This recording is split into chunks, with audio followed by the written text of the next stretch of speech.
আজি আপোনালোকৰ লগত মই অন্য এটা খবৰ শ্বেয়াৰ কৰিম বিশেষকৈ আজিৰ খবৰটো হৈছে টিউটৰ ছাৰ বাইদেউসকলে এটা গুৰুত্বপূৰ্ণ খবৰ আপোনালোকৰ লগত শ্বেয়াৰ কৰিম আপোনালোকে স্কিপ নকৰি সকলোৱে ভিডিঅ'টো চাই থাকিব আৰু এতিয়ালৈকে যদি আমাৰ চেনেলটো ছাবস্ক্ৰাইব কৰা নাই কাইণ্ডলি ছাবস্ক্ৰাইব কৰি দিব আৰু প্ৰতিগৰাকী টিউটৰ গুৰু আৰু বিশেষকৈ শিক্ষা বিভাগত জড়িত উচ্চপদস্থ বিষয়াসকল আৰু আমাৰ শিক্ষামন্ত্ৰীগৰাকীয়ে যাতে নেকি এইখিনি খবৰ পায় আপোনালোকে শ্বেয়াৰ কৰি দিব নিশ্চয় জ্ঞাত যে টিউটৰ ছাৰ বাইদেউসকলৰ একো এবুৰি সমস্যাৰে জড়িত হৈ আছে আৰু ইয়াৰ মাজতে টিউটৰ ছাৰ বাইদেউসকলক অসম চৰকাৰে টিউটৰ পৰা টিচাৰ আপগ্ৰেড কৰিবলৈ একো এটা প্ৰচেছ নকৰাটো খুবেই এটা দুখৰ বিষয় কাৰণ যোৱা 5 বছৰত অসম চৰকাৰে সেই টিউটৰ ছাৰ বাইদেউসকলৰ কাৰণে একো নকৰিলে টিউটৰসকলৰ আন্দোলনৰ প্ৰভাৱত কেৱল 6% বৃদ্ধি কৰিবলৈ অসম চৰকাৰে বাধ্য হ'ল কিন্তু আপোনাৰ সেই অসম চৰকাৰৰ দিয়া এপইণ্টমেণ্টখনতে লিখা আছে যে টিউটৰ ছাৰ বাইদেউসকলৰ যিখিনি কোৱালিফিকেশ্যন লাগিব ভৱিষ্যতে টিউটৰ পৰা টিচাৰ আপগ্ৰেড কৰিবৰ কাৰণে সেইখিনি কোৱালিফিকেশ্যন যোগান ধৰাটো অসম চৰকাৰৰ দায়িত্ব বা শিক্ষা বিভাগৰ দায়িত্ব যিহেতু সেইসকল শিক্ষক কৰ্মচাৰী বছৰ বছৰ ধৰি বিনা বেতনে শিক্ষকতা কৰি আহিছিলে তেখেতসকলৰ ওপৰত আপোনাৰ 2017 চনৰ আইনৰ একমতে DLED জাপি দিলে আৰু LPMৰ ক্ষেত্ৰত টেট জাপি দিলে আৰু সেই যদি কৰোবাৰ যদি টিউটৰ ছাৰ বাইদেউসকলৰ যদি DLED নাই DLED কৰাৰ সুবিধা অসম চৰকাৰ প্ৰদান কৰিব লাগিব আৰু টেট যদি তেখেতসকলৰ নাই তেনেহলে সেই টিউটৰ ছাৰ বাইদেউসকলক অসম চৰকাৰে বিশেষ টেট পাতিত তেখেতসকলক টেট দিয়াৰ ব্যৱস্থা কৰি দিব লাগে কিন্তু অসম চৰকাৰৰ শিক্ষামন্ত্ৰীগৰাকীয়ে বৰ্তমান যিটো বিধানসভা অধিৱেশন চলি আছে সেই অধিৱেশনত শিক্ষামন্ত্ৰীগৰাকীয়ে আপোনাৰ বিধায়কৰ প্ৰশ্নৰ উত্তৰত যি ধৰণে তেখেতসকলে উত্তৰ প্ৰদান কৰিলে সেয়া কেতিয়াও গ্ৰহণযোগ্য হোৱা নাই বা টিউটৰ ছাৰ বাইদেউসকলে সেইটো কেতিয়াও সন্তুষ্টি ল'ব পৰা নাই কাৰণ শিক্ষামন্ত্ৰীগৰাকীয়ে উল্লেখ কৰিছে যে টিউটৰ ছাৰ বাইদেউসকলৰ কাৰণে 6% বৃদ্ধি কৰা হ'ল তেখেতসকলৰ কাৰণে বিশেষ টেটৰ পতাৰ কোনো সিদ্ধান্ত গ্ৰহণ কৰা নাই বা তেখেতসকলক শিক্ষা বিভাগত শিক্ষক হিচাপে নিযুক্তি কৰিবলৈ হলে যে বিশেষ টেট পাতিব লাগে পাতিলে এই আপগ্ৰেড কৰিব লাগে সেইখিনি তেখেত যেন চিন্তা কৰা নাই সেইখিনি কথা তেখেতসকলে বক্তব্য ৰাখিলে কিন্তু এই ইয়াৰ ওপৰতো তেখেতসকলে ক'লে যে টিউটৰ ছাৰ বাইদেউসকলক আপোনাৰ আপগ্ৰেড কৰিবৰ কাৰণে টেটত কোনো আপোনাৰ শিক্ষা বিভাগত সেইখিনি আপোচ কৰা নহব বুলি উল্লেখ কৰিছে কিন্তু বিষয়টো খুবেই এটা চিন্তাৰ বিষয় যিহেতু এইটো অসম চৰকাৰৰ ডিৰেক্টৰ অফ এলিমেণ্টাৰী এডুকেশ্যনৰ পৰা নিযুক্তি পত্ৰ প্ৰদান কৰিছে কিন্তু এই বিভাগৰ পৰা নিযুক্তি পত্ৰ প্ৰদান কৰি তেখেতসকলক আপোনাৰ নিয়মীয়া হবৰ কাৰণে যিখিনি এই কোৱালিফিকেশ্যন লাগে বা যিখিনি তেখেতসকলৰ নাই সেইখিনি লোৱাৰ সুবিধা অন্তত শিক্ষা বিভাগে বা অসম চৰকাৰে কৰিব লাগে বা সেইখিনি তেখেতসকলৰ দায়িত্ব আৰু টিউটৰ ছাৰ বাইদেউসকলৰ হয়তো এপইণ্টমেণ্টত সেইখিনিয়ে লিখা আছে কিন্তু সেইখিনিয়ে নকৰি তেখেতসকলে বিধায়কৰ প্ৰশ্নৰ উত্তৰত যি ধৰণে প্ৰশ্ন উত্তৰ প্ৰদান কৰিলে সেয়া কেতিয়াও গ্ৰহণযোগ্য নোহোৱা নাই আৰু ইয়াৰ বিৰোধিতা কৰি আমাৰ টিউটৰ ছাৰ বাইদেউসকলে তেখেতসকলৰ গুৰুত্বপূৰ্ণ বক্তব্য ইয়াত ৰাখিছে বা তেখেতসকলে সেইখিনি বিৰোধিতা কৰিছে ইয়াত তেখেতসকলে জানিবলৈ দিছে যে অসম বিধানসভাৰ চলিত অধিৱেশনত অতি সাম্প্ৰতিক শিক্ষামন্ত্ৰীয়ে 2021 চনত ফাৰ্ডিকিত টিউটৰসকলৰ সন্দৰ্ভত টেট উত্তীৰ্ণৰ অবিহনে নিয়মীয়াকৰণ অসম্ভৱ বুলি মন্তব্য প্ৰকাশ কৰাৰ লগতে শিক্ষাৰ মানদণ্ডৰ ক্ষেত্ৰত আপোচ কৰা নহব বুলি দম্বাৰেৰে কোৱা কথাটো অসমৰ ৰাজহুৱা শিক্ষাখণ্ডৰ প্ৰতি বিগত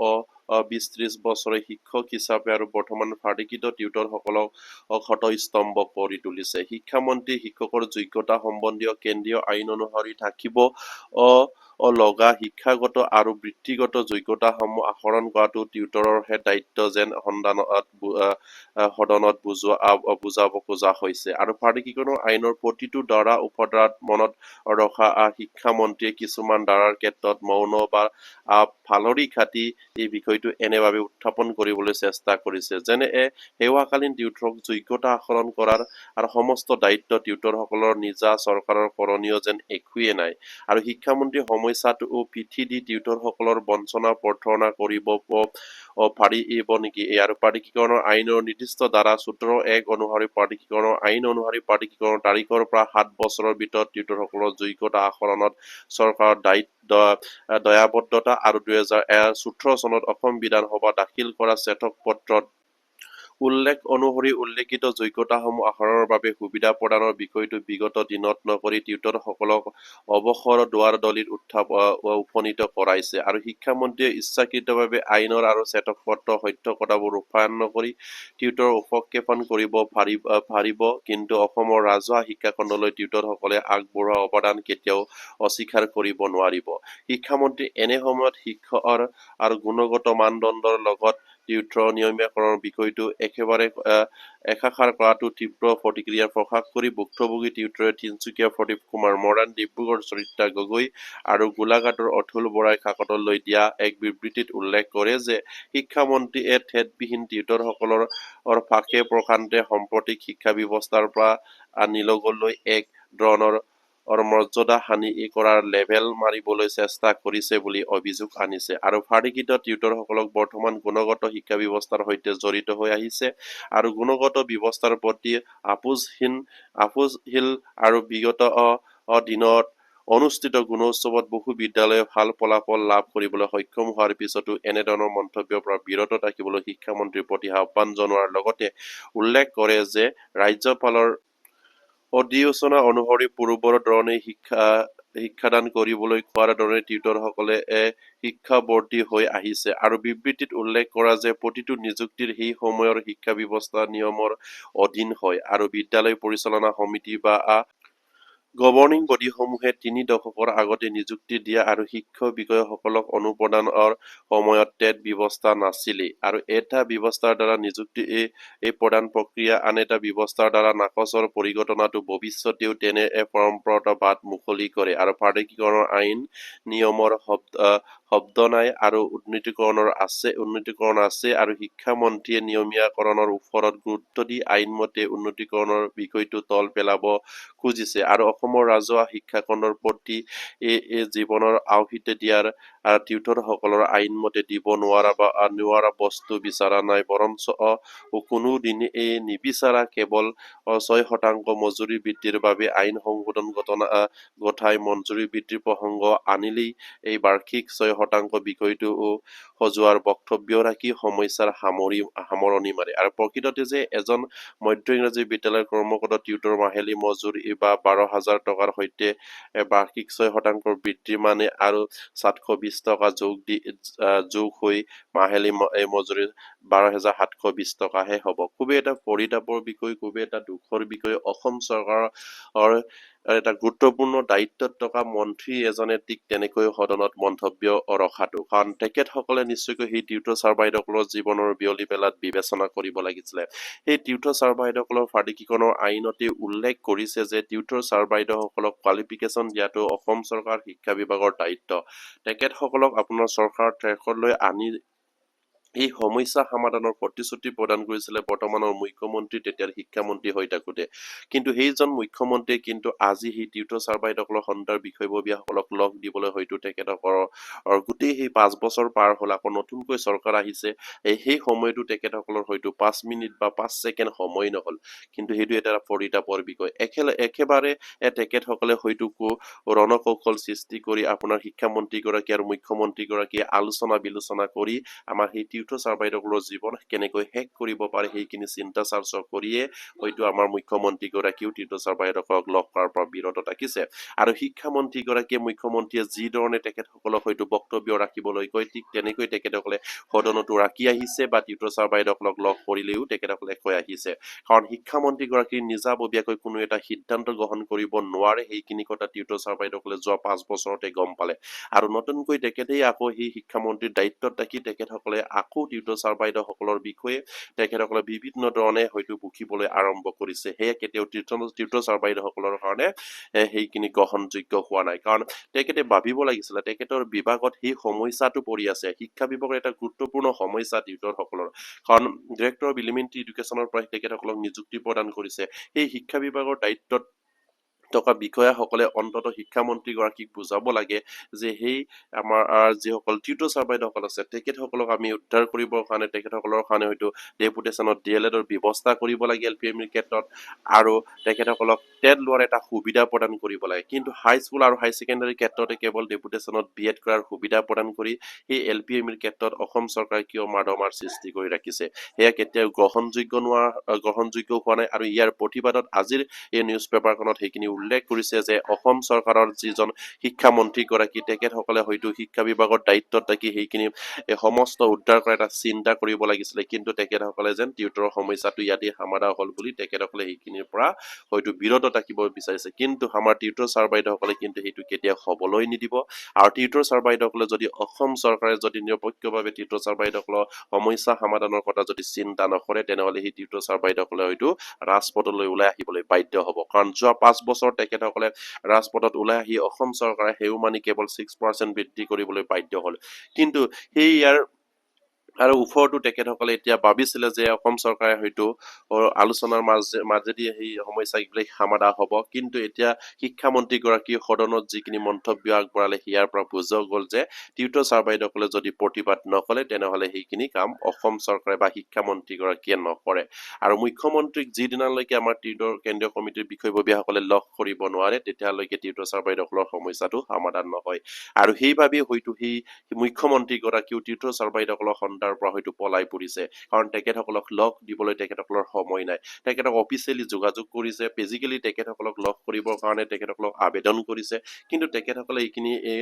গ্ৰহণ কৰা নাই। কিয় গ্ৰহণ কৰা নাই? ইয়াৰ পৰা এটাই বুজা যায় যে টিউটৰ ছাৰ বাইদেউসকলৰ সমস্যাখিনি মাননীয় সেই মুখ্যমন্ত্ৰীগৰাকীয়ে প্ৰতিশ্ৰুতি প্ৰদান কৰাৰ মতে সমাধা কৰিব নোৱাৰাৰ বাবে তেখেতসকলে পলাই ফুৰিছে বুলি ক'বলৈ বাধ্য হৈছে সেই টিউটৰ ছাৰ বাইদেউসকলে। সেইকাৰণে আজিৰ পৰা তেখেতসকলক অনুৰোধ কৰিছে যে এই টিউটৰ ছাৰ বাইদেউসকলৰ সমস্যাক লৈ সদনত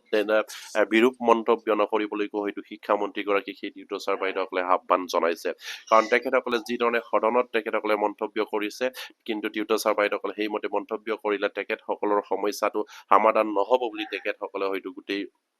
জীৱনটোত চিন্তা কৰি থাকিবলগীয়া হৈছে। কাৰণ যিসকল টিউটৰ ছাৰ বাইদেউসকলে এজন ৰেগুলাৰ শিক্ষকে যিধৰণে কৰ্মত নিয়োজিত হৈ তেনেকৈ নিয়োজিত হৈ আহিছে আৰু কৰ্মত তেখেতসকলে পাঠদান দি আহিছে। কিন্তু যদিহে টিউটৰ ছাৰ বাইদেউসকলৰ দৰমহাৰ ক্ষেত্ৰত তাৰতম্য কৰিব পাৰে, কিন্তু সময়ৰ ক্ষেত্ৰত, বিদ্যালয় উপস্থিতিৰ ক্ষেত্ৰত, বিদ্যালয় পাঠদানৰ ক্ষেত্ৰত যদি তাৰতম্য নকৰে, তেনেহ'লে কিয় তেখেতসকলে সেইসকলক আপগ্ৰেড কৰিবলৈ চিন্তা চৰ্চা কৰা নাই? সেয়েহে টিউটৰ ছাৰ বাইদেউসকলে আকৌ এটা চিন্তা চৰ্চা কৰিছে যে অসম চৰকাৰে যদি তেখেতসকলক সমকামৰ সমমৰ্যাদা, সমকামৰ সমদৰমা যেতিয়ালৈকে প্ৰদান নকৰে, তেতিয়ালৈকে সেই টিউটৰ ছাৰ বাইদেউসকলেও বিদ্যালয়বিলাকত হয়তো দুঘণ্টাকৈ সময় তেখেতসকলে পাঠদান কৰিব আৰু শিক্ষা হেতু এপত হয়তো উপস্থিত দিবলৈ তেখেতসকলে হয়তো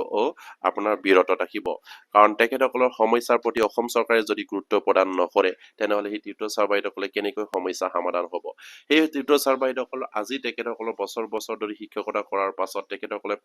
45 বছৰ 50 বছৰ বয়সত তেখেতসকলে ৰেগুলাৰ হিচাপে তেখেতসকলে DLED কৰিব। সেই DLED কৰাৰ সুবিধা অন্তত অসম চৰকাৰে ডেপুটেশ্যনত দিব লাগিছিলে। আৰু সেই টিউটৰ ছাৰ বাইদেউসকলৰ বিশেষ টেট পাতিব নপতাইলে তেখেতসকলে ক'ৰ পৰা টেট কোৱালিফিকেশ্যন গ্ৰহণ কৰিব পাৰিব? অসম চৰকাৰে যদি অসম টেট নাপাতে, সেই টিউটৰসকলক নিযুক্তি দিয়াৰ সময়ৰ পৰা সেইখিনি টেট বন্ধ কৰি ৰাখিলে সেইজন চতুৰ যিজন মুখ্যমন্ত্ৰী তেতিয়াৰ শিক্ষামন্ত্ৰী হৈ থাকোঁতেই।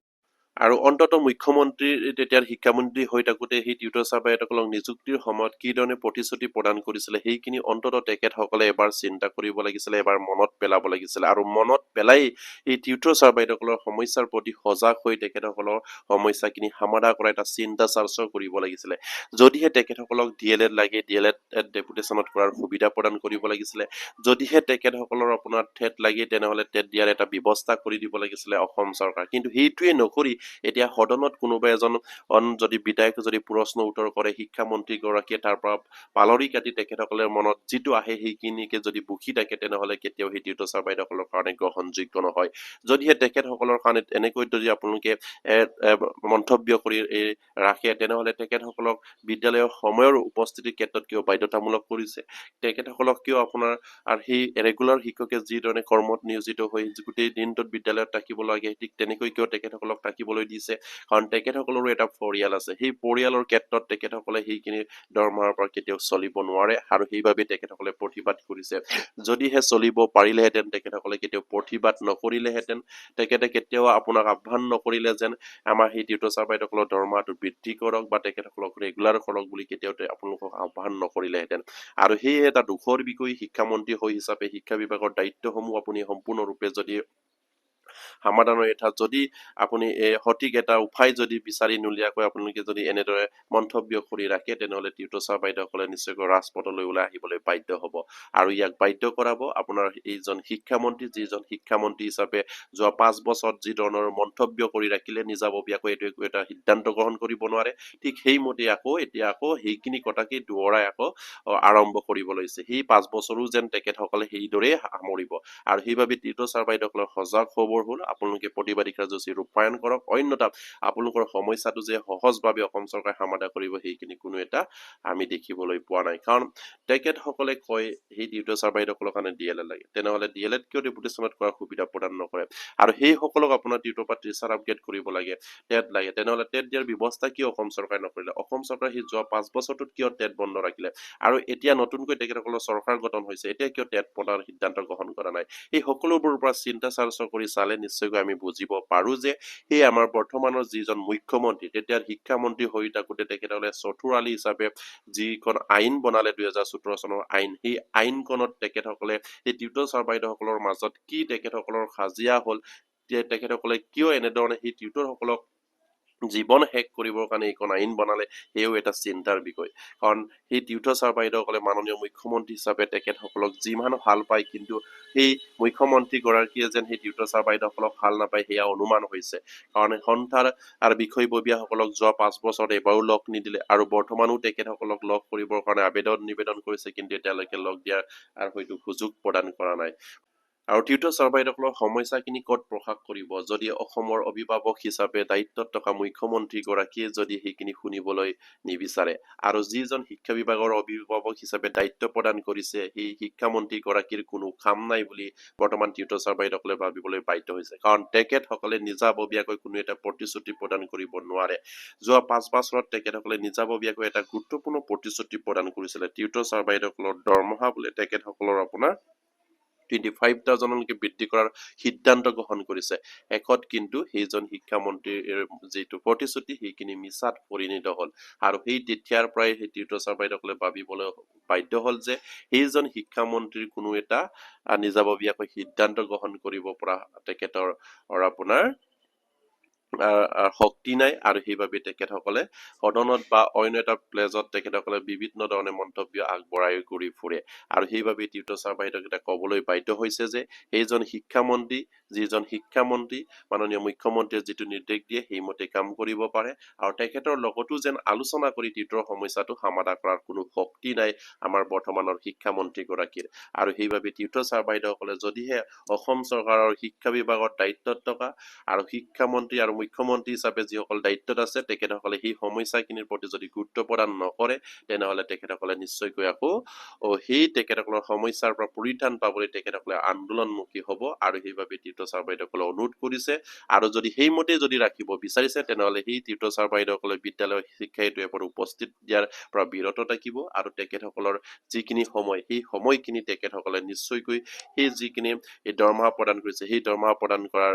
বিনিময়ত তেখেতসকলে হয়তো বিদ্যালয়ত 2 ঘণ্টা 1.5 ঘণ্টা থাকিবলৈ এটা বাধ্য কৰাব বা তেখেতসকলে সেইখিনি চিন্তা চৰ্চা কৰিছে আৰু সেইমতে হয়তো ভৱিষ্যতে হ'ব যদি অসম চৰকাৰে তেখেতসকলৰ সমস্যাটো গুৰুত্ব প্ৰদান নকৰে তেনেহলে তেখেতসকলৰ যিখিনি কৰ্তব্য সেই কৰ্তব্যৰ পৰা তেখেতসকলে হয়তো সময়খিনি হয়তো তেখেতসকলে যিমান সময় থাকিব লাগে সেইখিনি সময় তেখেতসকলে নাথাকিব আৰু সেইবাবে অসমৰ মাননীয় মুখ্যমন্ত্ৰী আৰু শিক্ষামন্ত্ৰী আৰু শিক্ষা বিভাগৰ উচ্চ পদস্থ বিষয়াসকলক অনুৰোধ জনাইছে আইনমতে যিবিলাক কোৱালিফিকেশ্যন লাগে সেই কোৱালিফিকেশ্যন লোৱাৰ এটা ব্যৱস্থা কৰি দিয়ক বিশেষ এটা দিয়াৰ ব্যৱস্থা কৰি দিয়ক আৰু তেখেতসকলে নিজেই তেখেতসকলে সেইখিনি দিত পাছ কৰি তেখেতসকলে টিউটৰ পৰা টিচাৰ আপগ্ৰেড কৰা এটা সুযোগ লাভ কৰক সেই সুবিধাটো অন্ততঃ অসম চৰকাৰৰ শিক্ষা বিভাগে প্ৰদান কৰিব লাগে আৰু সেই টিউটৰ ছাৰ বাইদেউসকলে অনুৰোধ জনাইছে আৰু প্ৰতিজন টিউটৰ ছাৰ বাইদেউসকলক মই অনুৰোধ কৰি আপোনালোকে যিমান পাৰে ভিডিঅ'বিলাক শ্বেয়াৰ কৰি দিব আৰু এতিয়ালৈকে যদি আমাৰ চেনেলটো ছাবস্ক্ৰাইব কৰে নাই কেলে ছাবস্ক্ৰাইব কৰিবলৈ আশা ৰাখিলোঁ নমস্কাৰ জয় আই অসম